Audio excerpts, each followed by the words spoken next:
सयम, सबसे पहले सोने की अगर हम बात करें, डेफिनेटली हर रोज हम सेम बात करते हैं, काफी सारे फैक्टर्स है जिसने इस तेजी को सपोर्ट किया है, लेकिन सबसे बड़ा क्वेश्चन यही है कि व्हाट नेक्स्ट, क्योंकि जिस तरीके का मोमेंटम रहा है, जो हम टारगेट्स एक्सपेक्ट कर रहे थे कि 2026 में हासिल होंगे, वो 2025 खत्म होने से पहले ही आ चुके हैं सोने चांदी पर। 1,40,000 1,45,000 के टारगेट्स की हम महीना, 1.5 महीना, 2 महीने पहले बात कर रहे थे 2026 के लिए, अभी हासिल हो चुके हैं। हाँ, अब भाव आप किस डायरेक्शन में जाते हुए देख रहे हैं, क्या व्यू है? नमस्ते दीपाली जी, मुझे लग रहा है कि जो सोना का जो रन है, जैसे $4,511 का अभी भाव कॉमेक्स के अंदर है और 1,40,000 करीब एमसीएक्स आ गया है डोमेस्टिक मार्केट्स के अंदर।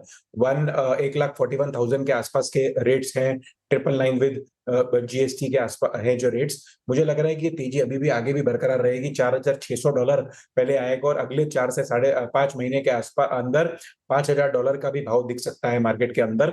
चाइना ने भी अपनी जो बाइंग है 375 टन के आसपास उसके इंटरनल प्रोडक्शन होने के बावजूद उसने बाहर से भी 1,500 टन सोना खरीदा, और इतना ही नहीं, ये भी उसकी भी फिगर्स उसने इतनी डिक्लेयर की है, और भी हो सकता है बाइंग की हो। सेंट्रल बैंक्स भी हैं, वो भी बहुत अच्छी बाइंग ये रेट्स में भी कर रहे हैं। जो डोमेस्टिक परचेजिंग है वो थोड़ा सा कंट्रोल में है या कम है, लेकिन इन्वेस्टमेंट बाइंग जो है गोल्ड की वो बहुत अच्छी तरीके से हो रही है। और मुझे लग रहा है कि 4,600 के बाद सोना जो है अगले 4 महीने में, 5 महीने के अंदर 100 से $1,200 हर महीने बढ़ सकता है। और उसके बाद भी अगर आप आने वाले 2 साल 2.5 साल के अंदर देखें तो 7,500 से लेकर 8,500 तक का भी सोना देख सकता है। सोने के अंदर मंदी में नहीं रहना चाहिए अभी, और सोना अपने बाइंग स्प्री पे रखना चाहिए। कोई भी हल्की सी भी डिप आएगी तो गोल्ड की बाइंग करनी चाहिए। इंटरनेशनली भी आप देखेंगे तो डॉलर इंडेक्स भी वीक है और इन्फ्लेशन भी कंट्रोल में, और अगले साल भी फेड 0.25 के रेट्स घटाएगा। ओके, अच्छा, ये संयम, ये तो मतलब 7,500-8,000, इजंट इट टू ऑप्टिमिस्टिक? और इनफैक्ट अगर आपके इस व्यू के साथ भी जाएं तो आप कब तक एक्सपेक्ट कर रहे हैं इस टारगेट को? नहीं, देखिए, मैं तो अगले साल के फर्स्ट 4 to 5 मंथ्स में $5,000 एक्सपेक्ट कर रहा हूँ गोल्ड, यानी कि 1,55,000 से 1,60,000 के करीब सोना आ सकता है। रुपी भी थोड़ा सा वीक होगा यूएस टैरिफ्स के हिसाब से, मगर मैं अगर ऑप्टिमिस्टिक रहे तो 2-2.5 साल की बात करूंगा मैं।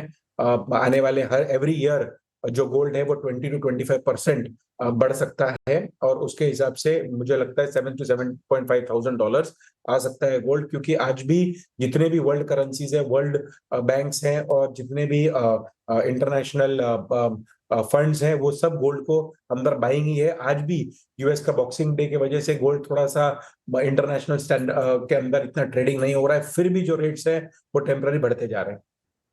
अच्छा संयम, मैं ये सवाल retail investors point of view से आपसे पूछ रही हूँ, क्योंकि बहुत सारे ऐसे इन्वेस्टर्स हैं जो साइडलाइन पर रहे, जो मौका देखते रहे कब एंट्री लें, और वो एंट्री नहीं ले पाए। अब क्योंकि कभी हिस्ट्री में ऐसा हुआ नहीं कि इतना स्पेक्टेकुलर रन रहा हो और कंसिस्टेंट रहा हो, और इतनी तेजी के बाद जहां 70-75% ऑलरेडी भाव बढ़ गया हो, आप जैसे एक्सपर्ट्स कह रहे हैं कि अभी भी लीजिए, यहां से भी दुगना हो जाएगा अगले 2-2.5 साल में, तो आई एम श्योर ये काफी कॉन्फिडेंस बढ़ाएगा उन इन्वेस्टर्स का जो रुके हुए थे।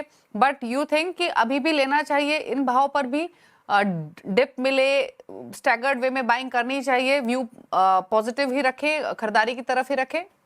बिल्कुल सही बोल रहे हैं। देखिए, अगर सोना कभी आप देखेंगे ना पास रिकॉर्ड के अंदर आने वाले 2 से 2.5 साल के अंदर, अगर 5 से 8% अगर सोना नीचे गिरा भी है, तो उसके बाद अचानक से, मतलब महीने 2 महीने के अंदर वापस रिकवर करने के बाद अच्छे रिटर्न्स गोल्ड ने दिए हैं। अगर अभी भी हम सोने को नीचे आने की वेट करेंगे तो मुझे लगता है रह जाएंगे। कोई भी रेट सोने का ऐसा नहीं होता है कि ये रेट सस्ता है या सोना हमें सस्ते में मिल गया।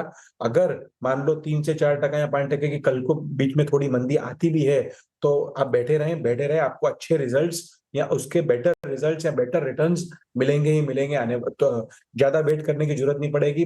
हल्की सी भी कोई डिप्स हो उसके अंदर बाइंग की जाए, और आने वाले टाइम के अंदर बहुत अच्छा स्पेक्टेकुलर रिटर्न्स गोल्ड के अंदर मिलेंगे।